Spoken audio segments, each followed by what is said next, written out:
Inside the Birds is back. What's going on, everybody? It's Geoff, Mosher, and Adam Caplan starting off the week with an Inside the Birds. And look, we've got a bunch to talk about here because Adam and I felt that the whole Tush push thing got so much air and really overshadowed what were some really interesting other developments from a rule change standpoint or a modification standpoint from the owners' meetings that we wanted to take this time to be able to go through some of those rule changes because, to be honest with you, they're going to have a lot more of an impact on NFL football overall than the Tush push either staying or getting banned. I mean, that's an Eagles thing, a little bit of a Bills thing too, but excuse me, some of the rule changes, Adam, some that I like, some that I'm not so fond of, but they will have a widespread impact on the NFL going forward. Yeah, in fact, there was one that they snuck in, which I find fascinating, with the one that the Steelers proposed and it got passed. We'll get to that later on free agency. It's really interesting. Like, this is one of the smaller ones. There's a small injury return adjustment. There are a couple of things that got tabled. Actually, there are 4 or 5 that got tabled. The 2 big ones, the Eagles push play got tabled. And then something the Eagles proposed got past the overtime. So yeah, they led that. There were other teams involved, but they led that. So we'll get to that. The touchbacks, which I knew was going to pass, because some special teams coaches I spoke to earlier this year said this will get passed. Apparently, what happens is on the competition committee, there's certain head coaches on it. There were a couple head coaches who had to be convinced. And they got convinced, and this was like, apparently, from what I understand, this was an easy pass from ownership. Yeah. But look, the NFL gets it. The NFL gets it. I know fans get on the referees and all that. I love this replay assist. I don't know who came up with this thing. This is phenomenal. Yep. Fewer mistakes, and that's the key to this thing. Absolutely. So we'll get into those, and it's going to be another exciting week on Inside the Birds as far as our diversity and the breadth of content that we've got. We're going to continue our Intel with Greg Cosell series, looking at college prospects. Quarterbacks will be out soon, and then we'll get running backs and wide receivers and tight ends. As we've done all the defensive positions, we get an offense now with Greg, and then the same thing from an analytics standpoint, inside the data with Sam Finkel. And Sam has been doing a great job putting together these charts that show athleticism and production, weighing them against past first-round picks, past top 100 picks and overall drafted players at their position. So it's been a fantastic series that we continue this week with Sam. And of course, Andrew DeCecco with his daily DeCecco did about 8 of them last week. So props to Andrew doing his thing. And we continue. It's the off season, but everybody always asks us, hey, do things slow down for you guys in the off season? And Adam and I are like, no, they actually don't. We produce just as much content in the off season as we do in the NFL season because there's a lot of demand and there's a lot going on. Yeah, in fact, we know there are fans from other teams listen to the shows with Greg. And now we do the Sam Finkel series now, which is brand new, the analytical data on the draft, which is great. So we match this up with Greg's stuff. It's pretty cool. You learn a little bit more than you did before. So love that. So, and then Andrew did what? His what did he call it? An impromptu Eagles seventh. Yeah, he just happened to do a Eagles 7-round mock draft that he put out on Twitter. It was a new one, and it was really interesting. He put it out on X. I'm sorry, not Twitter. And we talked. I'm like, yeah, hey, why don't you just turn that into a pot? Explain why you went into these guys. He said, yeah, I was going to do that anyway. So he put that out, and hope everybody enjoyed it. I always like Andrew's mock drafts because they're very realistic. They're not who he wants or who he likes. It's a mixture of what he's seen and what he knows about the Eagles and their tendency to draft. So always a really good one there. And a lot of heat lately from Mason Taylor. This is a guy, the tight end from LSU, who's Jason Taylor's son, nephew of Zach Thomas, he's not rising because NFL folks have liked him for a while, but he really has a lot of the great qualities that you've seen Eagles tight ends have, which is the ability to stretch the field, run all sorts of routes, catch the ball well. He can block a little bit. He probably could be better at that. But again, they didn't know Dallas Goedert could block. Dallas Goedert was not drafted because they knew he was going to be a great blocker. He just turned out to be a really good blocker. So that's just one guy that, Adam, Mason Taylor, you keep hearing that name and people really like him as a prospect. Yeah, second round guy. And remember now, we've talked about the Goddard situation. We in our reporting, the Eagles are trying to move his contract. I mean, they've been trying for a while, going back to the combine. They've talked to a number of teams, and we'll see what happens. Ideally, you'd like to move him if you're going to by the end of the draft. But the thing is here, even if he's back, which would be a surprise, it doesn't change the fact that it's always about the future, and they need a future tight end. Now, if he's back, which would be a surprise, they don't have to do it this year, but you'd like to do it. Yep, it's a good tight end draft. Yeah, it is. You have to define that because it's very top heavy. Yeah. As a matter of fact, I know when we do that Cosell show, you'll hear it later this week on how Greg sees certain tight ends that I know. There's one tight end, I won't give the name away, he's projected going in the third round, but Greg does not see him like maybe other teams do. Again, as Greg always says, reasonable minds could disagree. It's interesting where, like, you and I will talk to scouting folks. Greg will love a guy, and then the one guy would tell me, "Oh, this guy's stiff, this, that, and the other," and the guy gives the guy a 6th round grade. Now, Greg doesn't give grades out, right? You can tell he likes him a lot more than scouts. And people look at the same exact tape, but the only thing that Greg does not do, he does not see them play live, where the scouts do. Right.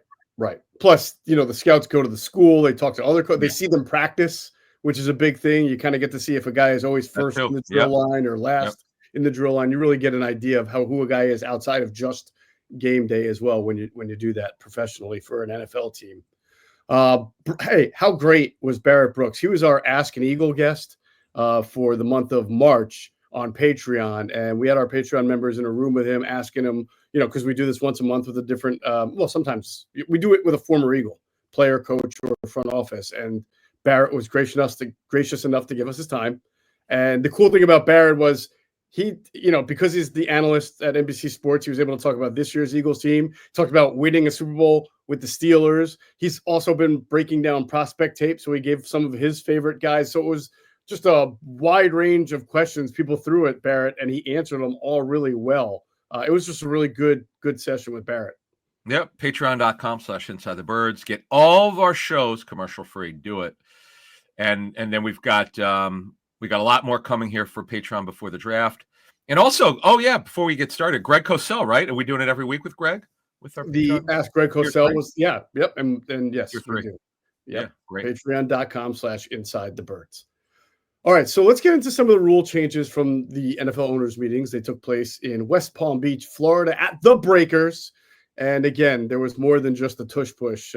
Despite the 95% headline of Tush push, there was some other interesting stuff. And we can now confirm that the NFL doesn't hate the Eagles, and they're not conspiracy theorists against just the Eagles, because, as you mentioned, Adam, the league passed a proposal by the Eagles, and this is going to change the overtime period a little bit. So why don't you explain what the new format is? Yeah, so this came, and I knew this was going to happen. Of course. When Mahomes and Josh Allen and one team got cheated by not being able to get the ball in overtime, so the league doesn't want that. This was I'm surprised it didn't pass before, but anyway. So the Eagles' proposal was to make the regular season rules the same as overtime, and that's what's going to happen here. So both teams now in overtime in the regular season will be able to get the ball regardless of the outcome of the first possession. Because that's what happened in that playoff game with Josh Allen and Mahomes, that both teams didn't get it because the first team scored. Now, the regular season overtime will still be 10 minutes, in overtime will be 15 minutes in the postseason. I remember Bill Polian saying that the thing that clubs were worried about is that in the regular season, because of travel, it's bad enough you got to play 5 quarters, if your team's in overtime. Then you want to have them play another 15 minutes. It's just think about it. Let's say you're an overtime game on Sunday, then you got to travel for the following Thursday, and you just played 5 quarters. Like you just don't want that. So that will in the regular season will remain 10 minutes, and there you go. And I still think because of that, it gives the coin toss winner the advantage, assuming you take the ball, right? Because even though I guess the last few Don't years, tell Marty Morningweg that. if you scored the touchdown, I know, right? If you score the touchdown first, if you score a touchdown first, you just walk off the field, you win, right? Now the other team gets to have the ball. But if you still score that touchdown first, even though you have to be on defense, the fact that it's only a 10-minute quarter, if you put together 13, 14 play drive and you take 6.5 to 7.5 off the clock, now you've made that other team have to score that touchdown in far less time than you had to score the touchdown. And that could cause some rushing. That could cause mistakes. I just think I think this change helps make it more like the regular season, and it does give you the opportunity to respond. You did have the opportunity to respond if the team scored a field goal. You could do that. So, but now you have the opportunity to respond with a touchdown if the first team scores a touchdown. But I still think it's kind of it's not a level playing field. And I still think for the most part, if you get the ball first and score a touchdown, your chances of winning, I think, are going to be much greater. True. In fact, if you're a team like the Eagles who can do whatever they want on offense because they got the run and pass game, you got Barkley, and then you could obviously throw ball if the defense is playing up because they want to stop Barkley, throw it deep to AJ Brown. But yeah, it's interesting. We'll see how this works out. But the thing is, though, I hate when the rules are. We see this in other sports where they're different for the postseason versus the regular season. So this kind of evens it up here. Yeah. And then I will say it probably might lead to a few more ties because if you do respond to a touchdown with a touchdown, then there's not going to be that much time left. Yeah, 10 minutes. Like exactly. How many scores are you going to get in 10 minutes? Yeah, exactly. Especially when everybody's tired, right? Like it's just it's going to be it'll be pretty interesting there. So that's the overtime one. Do I think it's a huge change? No, but it'll be an interesting one to see if teams can respond with a touchdown when another team scores a touchdown. And then you'll probably get a few games where it's like field goal, or something like that. But so that's one of the changes. Let's talk about the second change. I hate this change. I think I hate it. Let me say I think I hate it because I'm not sure what's going to happen is what the NFL thinks is going to happen. So the change now is that ownership voted to move the ball up to the 35-yard line on a touchback from the 30, all right, up to the 35. Old enough to remember when a touchback got you the ball at the 25, now it's the 35. And we're in an era where guys can kick 60-yard field goals in their sleep, all right? So my initial reaction to this, Adam, is I hate that. I mean, you work so hard, a team ties a game, they kick the ball off out of the end zone, the team gets the ball at the 35, they make 3 plays, and they go get a field goal and win the game.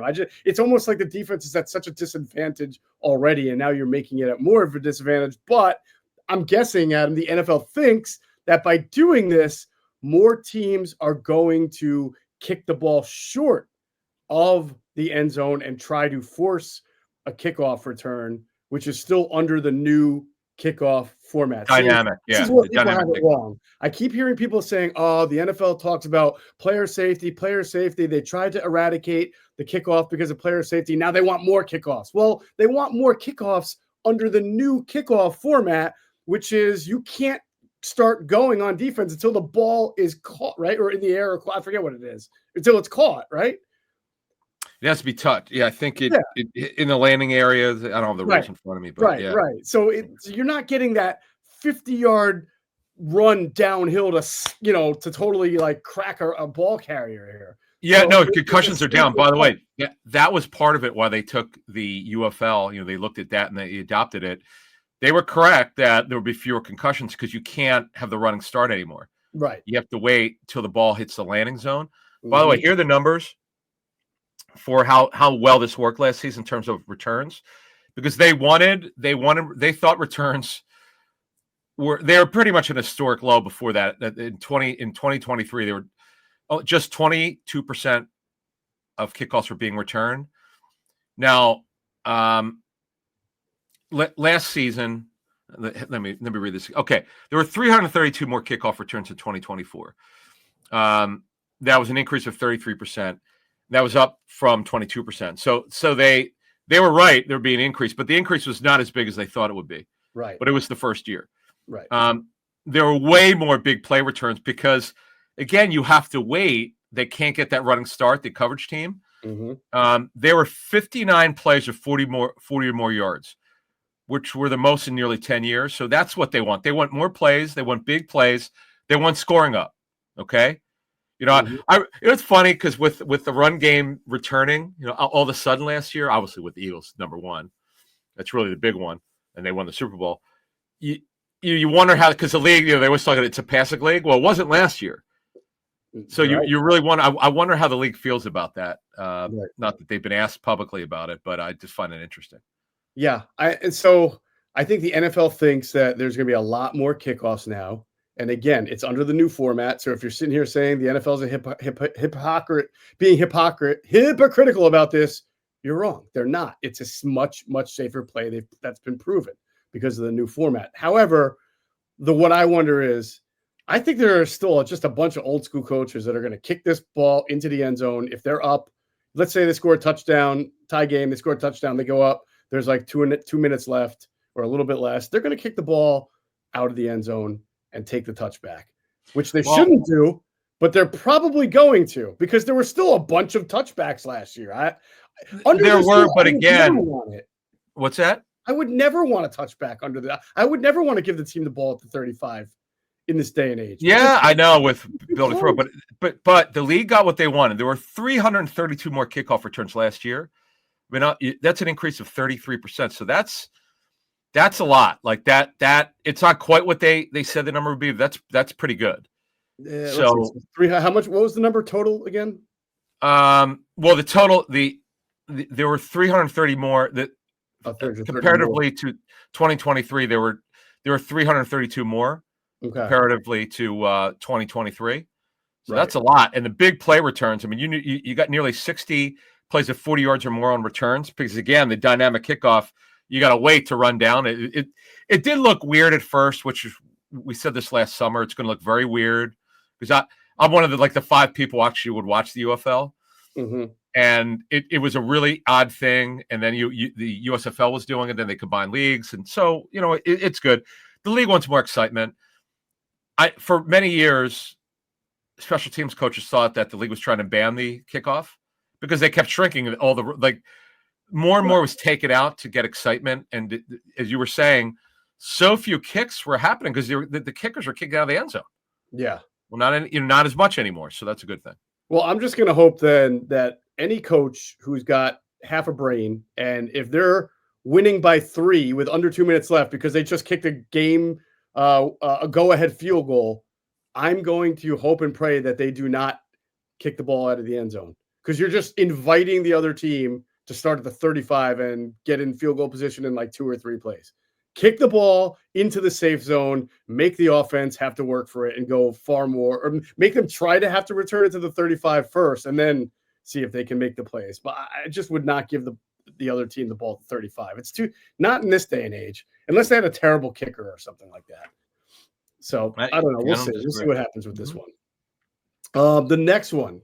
This one was a proposal by the competition committee itself to expand instant replay to advise the on-field officials on specific objective aspects of a play, and or to address game administration issues when clear and obvious video is present. So this feels to me like, does this count on late? If there's a flag thrown for a late hit, all right, and the replay shows that that wasn't a hit. Mahomes had a few late hits where the replay showed they didn't hit him. I guess you can you can look at the replay and you can get that call from New York and say, hey, what you called really was not that. That's not a penalty, right? Yeah. So basically, the ones that this is called a replay assist, which is phenomenal, by the way.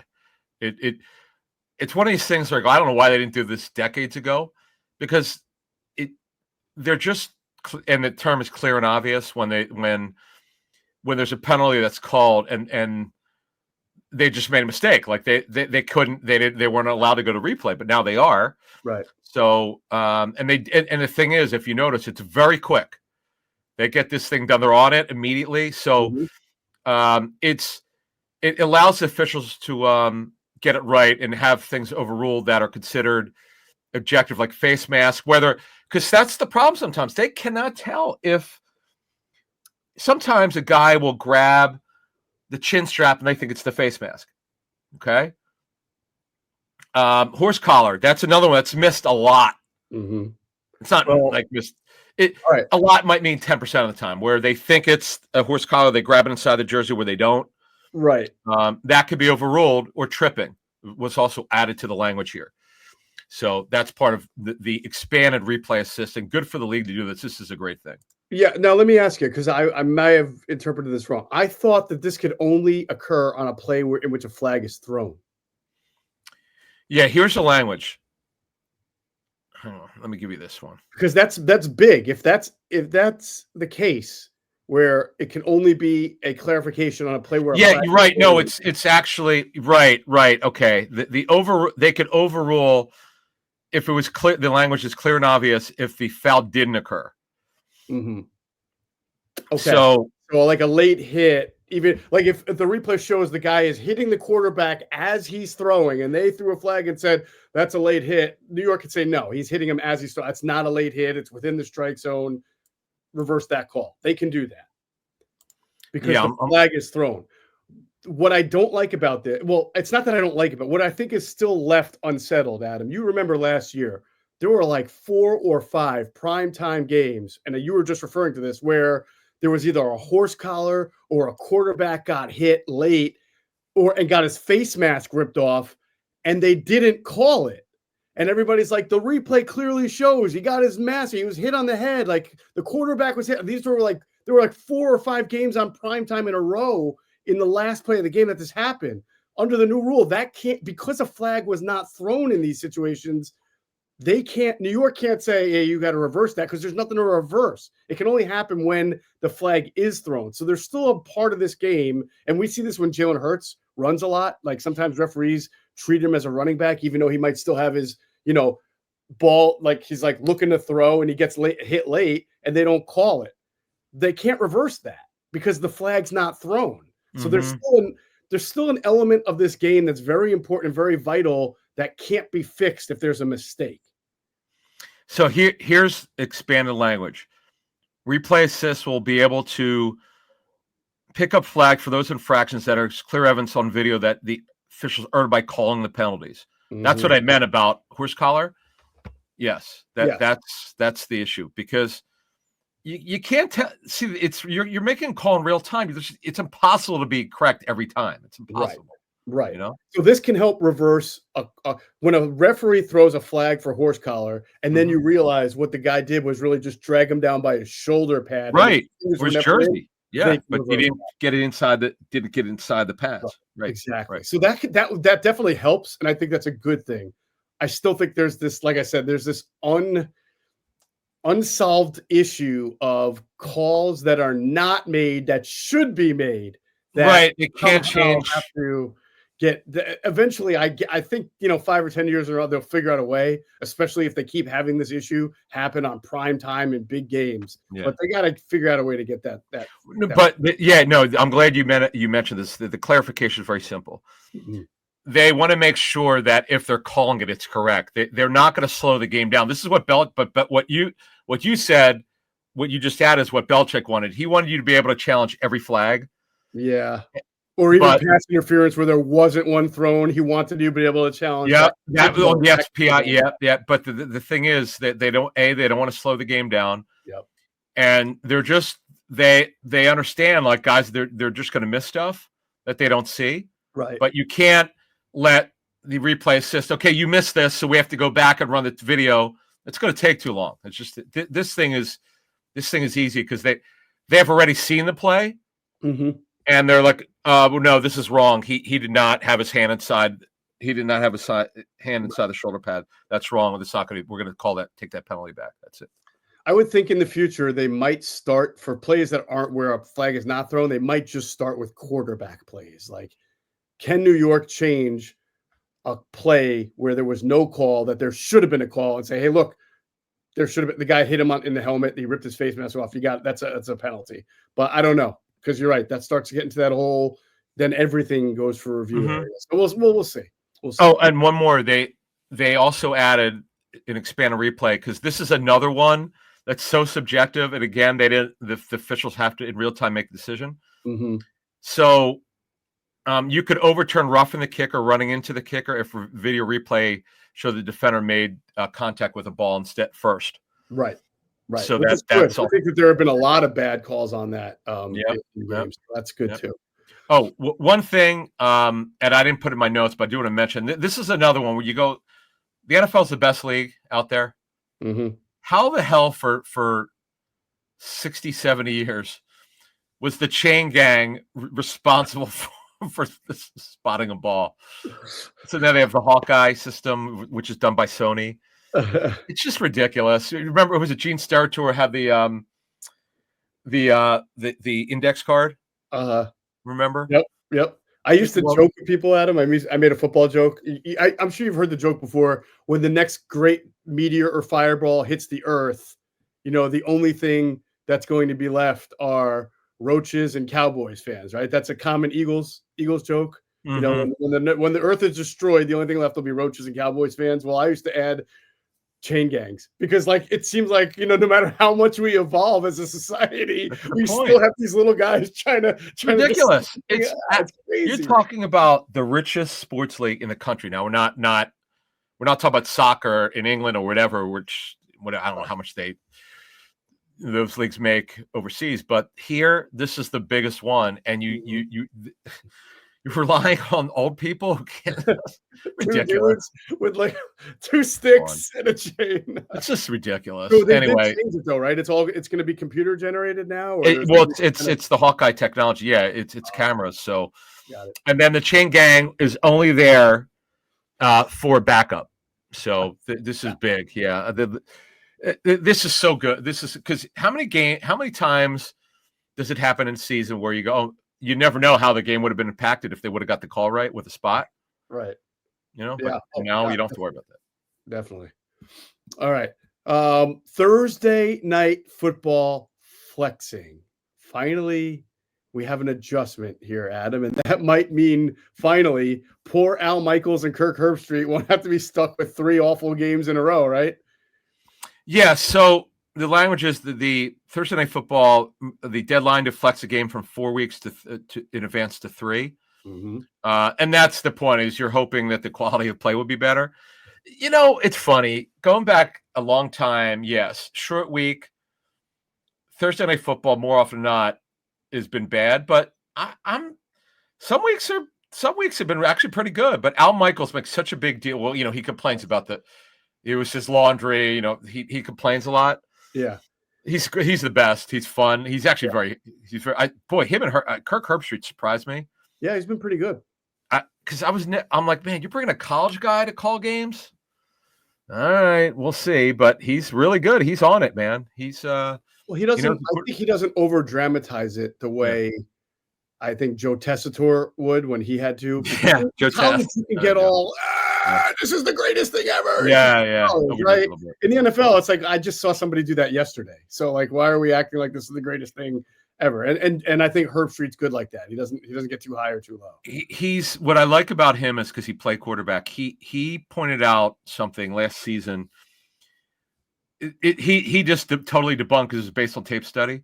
Mm-hmm. He debunked it. The guy that the I guess the numbers showed that the guy was playing well. The quarterback was not playing well. And he called it. He just basically said whatever the numbers they put up, and he goes, you know what? I got to tell you, the tape doesn't show this. And and I was like, wow. That's strong. I was stunned right there. What's that? I thought that's almost a Greg Cosellism right there. I thought of Greg. Yeah, I thought of Greg when he said. I was like, that's a stunner. Wow. Okay. Hey, if you did the tape study, you played the position.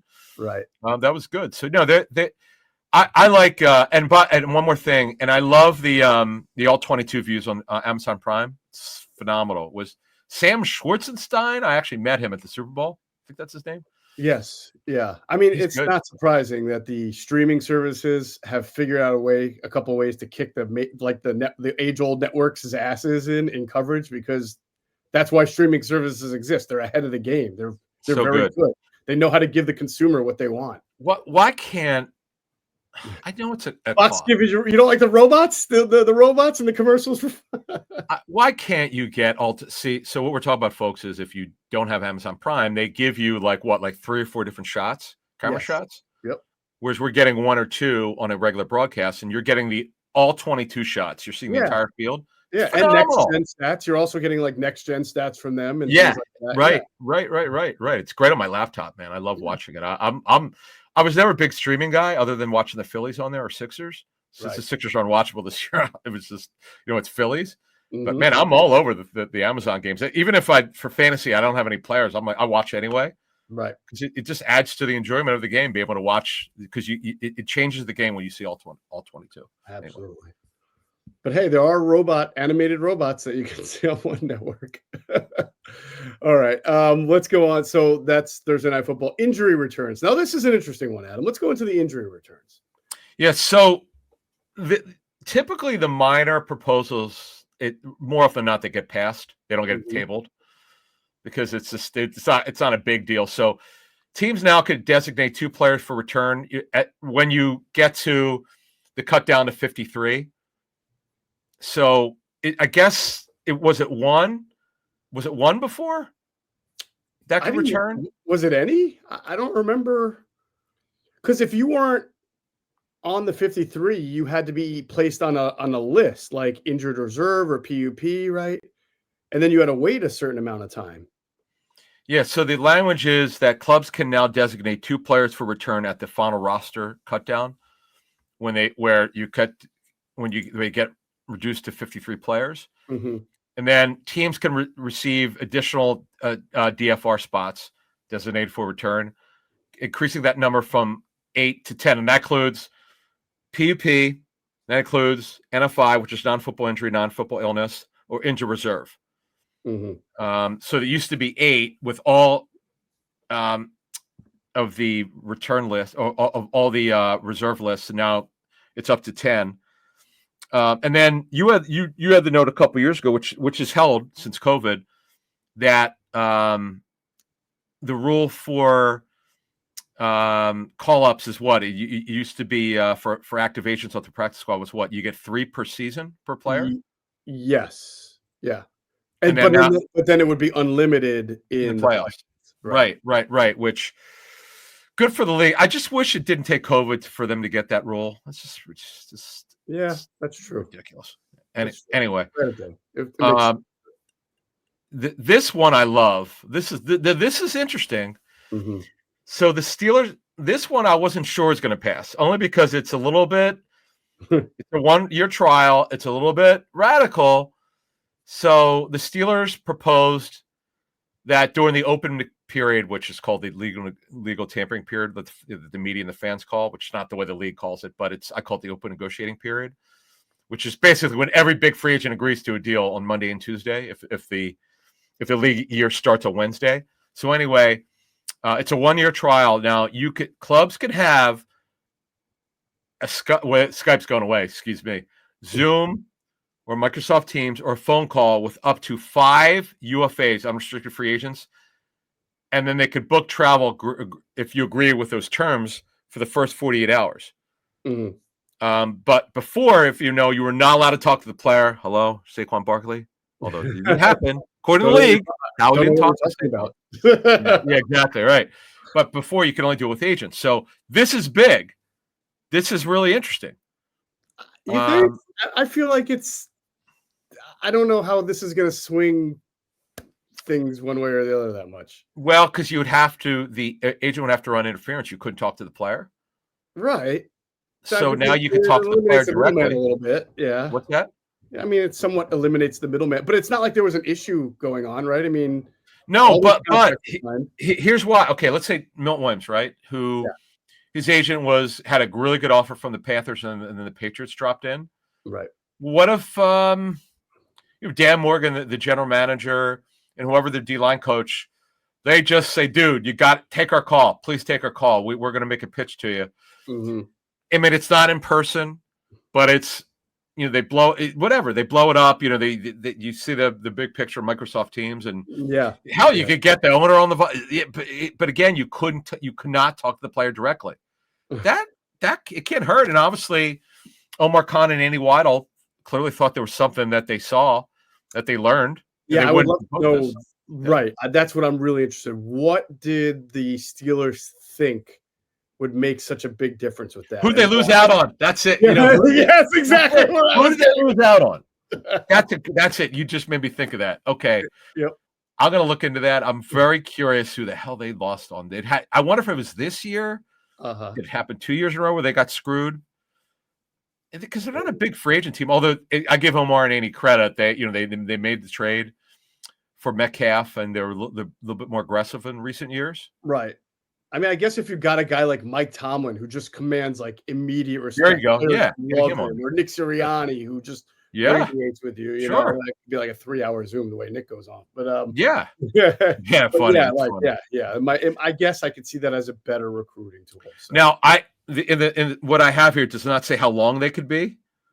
You know, you just mentioned it. Like Sirianni could take 3 hours, so he likes to talk. But who knows? Yeah, that because I know they're like in for the draft, you could have a certain amount of Zooms with a player. Which, if a D coordinator or a head coach could have, let's say, six Zooms per player, that's pretty interesting. If you can do that, that could be convincing. I wonder if it'll slow down the pace of the site because now you have guys who may have instantly signed and the news breaks. Now he's going to take 3 or 4 Zooms. So who knows? It might slow down that quick flurry of signings. Maybe, I don't know. We'll see. Oh, a couple things here, modern ones, but this is good for the unis. So now clubs can wear the throwback or alternate uniforms now 4 times a year. It was 3 before. So we'll see what the Birds do or the other teams, and then the big one, man. The NFL is infiltrating Christmas. So sorry, NBA, you guys are getting screwed here. Christmas Day triple header. It works so well on a Wednesday. That now they're splitting up between Netflix and I think Amazon, right? I think. Yeah. So, that's it, man. They're going to own Christmas.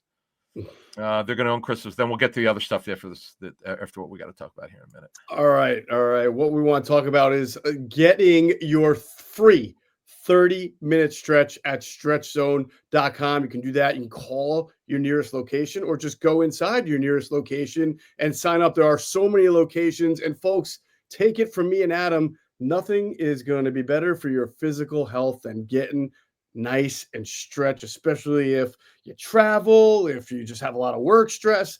Getting stretched out is, I can't even tell you how great of a feeling it is for me just to get loosened up and work with these stretch practitioners. Adam's been doing it for a while. Stretch Zone is the place to be, and you'll thank us after you get your first 30-minute free stretch, and then you're going to sign up for a bunch more. And Adam, they have this system-wide access that you've been talking about, making it so easy for people, even if they're not at their home location, to still go and get stretched. Tell them about that system-wide access. So real quick. So 2 weeks ago, I was visiting my 95-year-old mother in West Palm Beach. And as I've said, since we've been partners with Stretch Zone, I always get stretched before I travel. And I also like to, if I can, now that I can do it, because they have system-wide access. So anywhere I travel in the country, if you've got credits on your membership, which I did, so I went to they have 2 West Palm locations, and I want to make sure I got stretched for my flight. So I booked it before I actually left from Philly.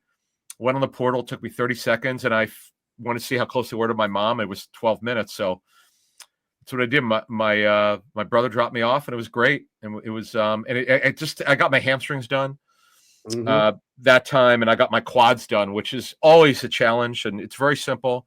Just go to stretchzone.com, become a member, go in the portal and schedule it. And by the way, before we move on here, what happens is when you go to Stretch Zone to become a member, you go into whatever location where you live, the closest one.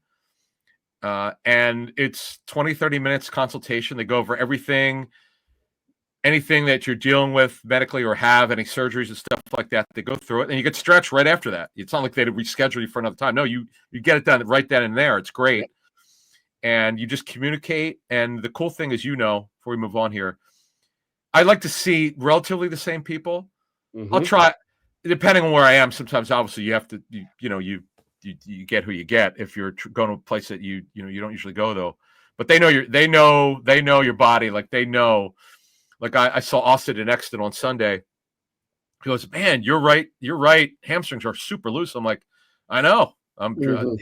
He's been getting on me about making sure I'm hydrated, and that does help. That's like oil for your body. So that's it, folks. It's real simple. StretchZone.com. Get your free 30-minute stretch. Yeah, Austin sees you walk in, he starts cracking his knuckles like, oh yeah. He knows, man. I call it whatever's legally allowed. I get what I call nines because it's 3, 5, and 7. I get nines, man. Yeah, you better be ready, man. I want a deep stretch. 9 is like you're the human pretzel, man. Feels good though, man. I got to tell you, it does feel good. All right, we do have to talk, since we're talking about rule changes, about our final subject here, and that is the Tush push, where the proposal on it has been tabled to the May owners meetings. Also, the playoff seeding change, which I think the Lions proposed, correct? Yeah, yeah. Okay, so all right, the only thing I don't want to start the push play stuff, but the thing that it's just comical because the commissioner Goodell never gets involved unless he knows the owners are passionate about something. When he goes on the record saying like, "Is it a football player or not?" It's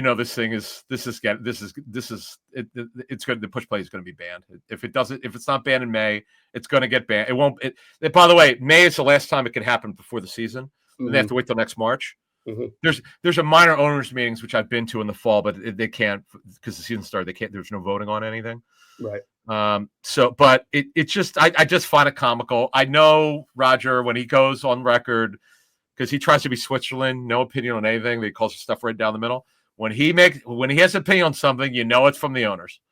Yeah, it never changes. 2 things come to mind. One, how long have I been saying I thought this player was getting? I ever since it started, I've been saying I think this play is eventually going to be outlawed. In fact, I said it 2 years ago, and I started to think that I was going to be wrong. And now this offseason has made me finally realize I am going to be right. It's going to be outlawed. I think that some teams have done a lousy job presenting a better argument for why it should be outlawed. Hello, Sean McDermott. Did you hear what Sean McDermott said? Yeah, I still think Matt LaFleur's is worse. I mean, you can't call it a rugby play when it's not. It's just not a rugby play. Well, you say that. I actually called it a rugby play the first time I saw it. I'm like, what is this, a scrum? I can understand how people look because of the scrum, but Jordan Mailata has even said, like, this is nothing like a rugby play. He is. I know. He would know. I know. Yeah. I get it. But I just saw it, and, you and I know Sean, and we have a high respect for him, but come on, dude. You were running the play, and then you were like, were they second the most? They were, and I thought they actually had a higher success rate of it this past season than the Eagles, who took a little bit of a step back in success rate. So then why? Well, the Eagles, they were down clearly. They love to say that because they want to downplay their success. They love to say that. Jeffrey Lurie said that in his press conference, but Nick talked about it, Sirianni, many times. But what I found odd is that they ran it, they like running it, but then Sean says, "Well, I know the league doesn't have the data does not back up that it's a problem for player safety, but there's he was kind of questioning whether it's really a football plan. Well, wait a minute, you're running it. What are you talking? Why would you do this? Like, what? Yeah, I definitely understand how that looks hypocritical. I will say this though: what are you talking about? The NFL gets blamed, rightfully so, especially on the concussion issue, for being reactive instead of proactive. So if someone wants to make a point that the data doesn't exist, but you're also just now starting to see newer ways of trying to stop it, including jumping over the pile like Frank Lever did. If you want to make an argument that it could, let's outlaw it now before people take even more drastic measures, and it does lead to injuries that we could have said could have been performed. I get that. I think that there's some fairness to that. And I also think with McDermott, listen, I think people are going to interpret me as like defending outlawing the play. I'm not. I have no problem with the play existing. But I will say this: if a guy who runs it as much as McDermott did this year, second most or most, whatever it was with the Eagles, says that he doesn't like it, instead of saying, well, why are you running it and calling him a hypocrite, can't we at least say he's being pretty objective about it? I mean, he's running it, but he doesn't like it. So at least he's being honest and objective. This is an odd comment. It is an odd comment, but I mean, I wouldn't take it as being duplicitous by any means. I would take it as being I don't know. I didn't. take it the way you did. I'm like, is he I know like most people jealous? haven't, but he's had success with it. So if I he know, wants it but outlawed, what's that? despite having success with it, if he wants it outlawed, maybe he just honestly doesn't like the play, and he's just being honest with it. It is weird, no, because you look at the thing that I heard, from coaches around the league. One guy's totally for it, and his team doesn't really run it. He just says it's a cool play. Mhm. It's not.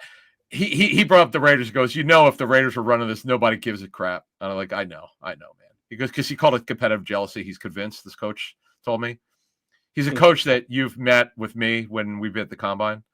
You know who this guy is. So, obviously I'm not going to say who it is, but Right. this guy's a pretty straight shooter. And he goes, this is totally competitive jealousy. He goes, look at the teams that clearly, because the word is at the owners' meetings, I guess it was reported by ESPN that they didn't, at least six, they didn't get enough votes. They didn't get the 24 needed. 16. Mm-hmm. But it's well known that Washington's against it. Giants are against it. Shocker. Yeah. They tried to run it. I think a guy got hurt a couple years ago trying to run it. Yep. Green Bay, which ran it with a tight end to success. Oh yeah, and they're Gutekunst, the GM, Matt LaFleur, they're against it. Mark Murphy, who I remember, who's the president. Well, gosh, I remember Mark as a tall safety for the then Redskins in the 80s. Mm-hmm. Oh yeah, he buried the thing. Yeah. So it's just comical, and look, we call it down the middle here. It's not our job to take sides here. I just find it comical. Just call it like it is. If you don't think it's a football play, I'm good with that. Right. That's fine. That's certainly up to debate. That's fair.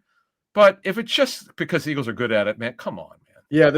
See, that's where I go back to the McDermott thing. His team was very good at it, and he's speaking out against it.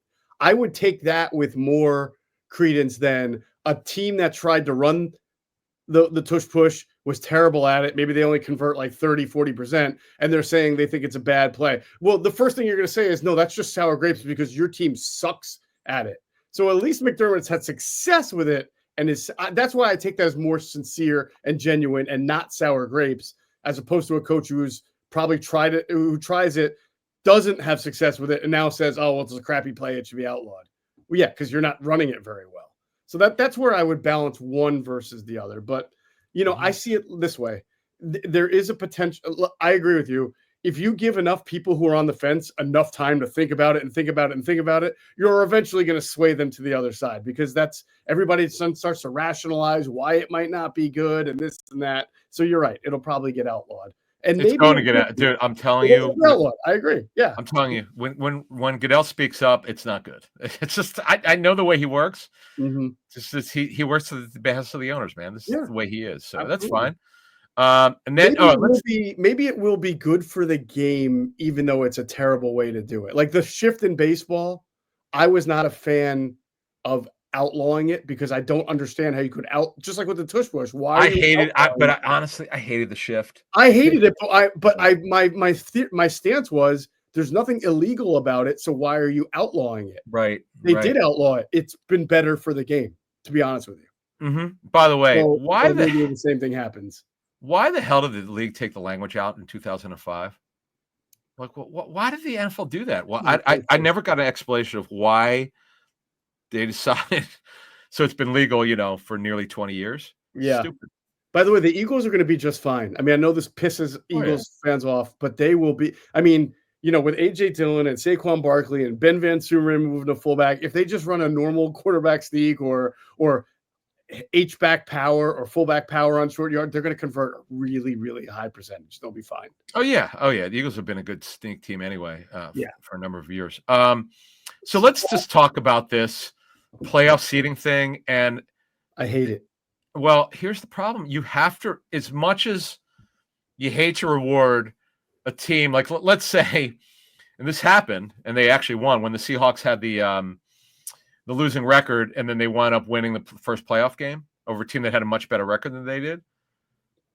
It's so rare that this happens, that the wild card winner will have a better record than the division winner. Right. That's why I don't think there's any need to react to it. Every once in a while, you're going to get a bad under 500 or 500. But I feel like the NFL already safeguards against that, because in the second round, the top seed is going to play the lowest seed no matter what. It's not like an NCAA tournament style. They should reseed them, though. No, they should reseed them. I think that I would be involved. I would be. What would you think? They okay, do, right? Like so, like if the 8th seed I'm sorry, hold on. Let me. No, they don't reseed them. No, well, no. What I'm saying is, if you're the number 1 seed, you're going to play the lowest of the winning seeds. Correct. Even if there's an upset. So you still play the lowest seed. So you're not locked into playing. Well, no, the lowest winning seed from week 1. Yes, you play whoever the lowest seed is every round, and that's the way it should be. That's the event. It's not like the NCAA tournament where you got to play the winner of that other bracket game, no matter who wins it. You know what I'm saying? Like this one, you will. Right. Like we saw the Eagles, the Commanders beat the Lions, right? So they went on the road, upset the Lions, and then they wound up going to the Eagles. So the Eagles became like sort of they got the advantage there. So that to me, it works out that way. Like it rectifies itself somewhat in the second round. Yeah, it's just the first round. They hate that again, it rarely happens. It just the Panthers. I know one year they had a losing record. They won their division. But yeah, this is a total overreaction. I hope it doesn't pass. I agree with you. That's what I was saying. I hope it doesn't pass. Like that, the Rams beat the Vikings in LA, even though the Vikings had a better record. I think the Rams would have won that game in Minnesota because the Rams were bringing it with their pass rush. And really, and by the way, if you can't win on the road, you suck anyway. Thank you. You don't deserve anything. You have to. I can't imagine the owners will vote for this because they want to host a home game. They want a reward for winning a division. They don't give a shit if the record is 5-11. Tough shit. It's it rarely happens. Yeah, I'd be stunned if this passed. You never say never, but I'd be very surprised if it did. Right. We'll see. Same here. All right, so that's good. Those are the rule changes, and we'll see what happens in May. May will be a very interesting month. For Eagles fans. You ever been to that one? It's so boring. The May meeting, I stopped going. I've actually never been to the May one. There's just too many meetings. there are, but it's so chill, and there's it's so boring. Look, like there were a couple other things before we get out of here. The extraneous things like the unsportsmanlike. You can't hold up like you're shooting a gun. Yeah, or whatever. There's certain things you can't do. So I guess the nose wipe. When a player runs his fingers under his nose in a celebration. No, you're not. You can't because it had gang connotations. So that's being wiped out too. You can't do that. I wasn't aware of that one. What if you like legit have the sniffles? I mean, you got to clarify. Hey, man, I was just going like this. I got so crazy. The no fun league strikes again. All right. By the way, it was just before we get out of here. So basically at the final cut down. It used to be one. Now you have 2 players at the final cut down that you could put on a reserve list and bring them back. And then obviously if during the season you put 7 or 8 players on IR, you could bring those guys back up to 10 of them total, all reserves lists over the season. So it's just better. It's just better. Look, the practice squads are long. They're big. Since COVID they've doubled. It's good. I mean, it's all good that they're expanding the rules, doing the right thing in a lot of areas, which they should have been doing years ago, but it is what it is. They are evolving. All right. Great stuff. Awesome stuff. We'll have great stuff throughout the week as well. That's going to do it for this episode of Inside the Birds, the leading podcast in Eagles intel. And as always, we thank you for flying with us inside the bird.